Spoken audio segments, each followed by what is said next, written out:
বাংলায় তদন্তে এসে বিহার পুলিশের গুলি, গাড়ি চুরির তদন্তে এসে চাকুলিয়ায় গুলি বিহার পুলিশের। একজনকে আটক করলে স্থানীয়দের ক্ষোভ, বাধার মুখে গুলি চালানোর অভিযোগ বিহার পুলিশের বিরুদ্ধে।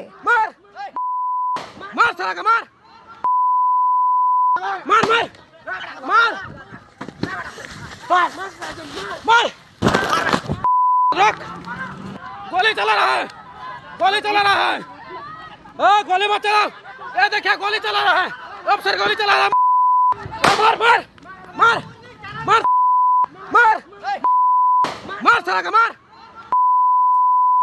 मार मार मार मार रख, गोली चला रहा है।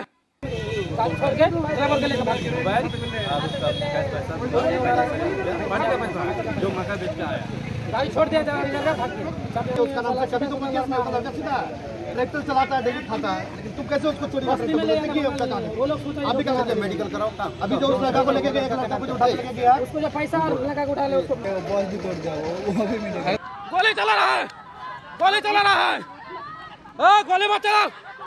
এই মুহূর্তে যে ভিডিও ফুটেজ আপনারা দেখছেন, যার সত্যতা যাচাই করেনি নিউজ 18 বাংলা, এবং এখানে অভিযোগ এই বিহার পুলিশের গুলিতে জখম হয়েছেন একজন স্থানীয় বাসিন্দা। বিহার পুলিশকে পাল্টা ধাওয়া এলাকাবাসী। ঠিক কি ঘটেছে, কেন এরকম পরিস্থিতি হলো, কথা বলবো আমাদের প্রতিনিধির সঙ্গে।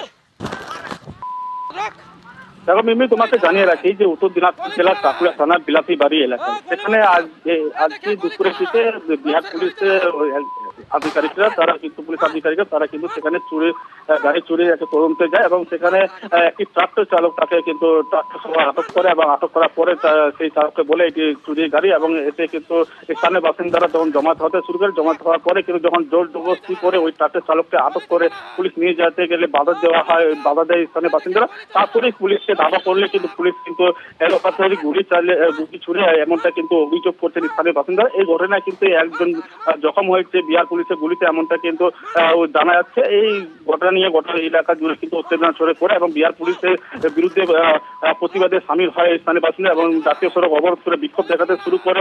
খবর পেয়ে ঘটনাস্থলে পৌঁছায় চাকুলিয়া থানার পুলিশ এবং পুলিশ যে পরিস্থিতি নিয়ন্ত্রণে নিয়ে আসে। যে ব্যক্তি আহত হয়েছেন বলে ক্ষোভ দেখাচ্ছেন স্থানীয়রা, সেই ব্যক্তি কেমন আছেন? এবং স্থানীয় সূত্রে যেটা জানা গেছে যে ওই ব্যক্তিকে স্থানীয় চিকিৎসালয়ে নিয়ে যাওয়া হয়েছে এবং বর্তমানে তিনি তার পরিস্থিতি কিন্তু স্থিতি রয়েছে, এমনটা কিন্তু স্থানীয় সূত্রে জানা গেছে। কিন্তু গুলি চালাতে হলো কেন? চঞ্চল, পরিস্থিতি কি এমন হয়েছিল যে গুলি চালাতে হলো বিহার পুলিশকে? এটাই কিন্তু স্থানীয়দের একটা ক্ষোভ রয়েছে যে গুলি কেন চালালো বিহার পুলিশ। কারণ যে ট্রাক্টর চালককে আটক করেছে বিহার পুলিশ, আটক করে নিয়ে যাওয়ার সময় কিন্তু যখন স্থানীয়রা বাধা দিতে গেলে পুলিশকে ঘিরে ফেলে এবং ঘিরে ফেলার পরে কিন্তু স্থানীয় বাসিন্দাদের সাথে কিন্তু পুলিশের একটা তর্কাতর্কি শুরু হয় এবং এতে কিন্তু পুলিশ যখন চঞ্চল, তুমি নজর রাখো। অনেক ধন্যবাদ।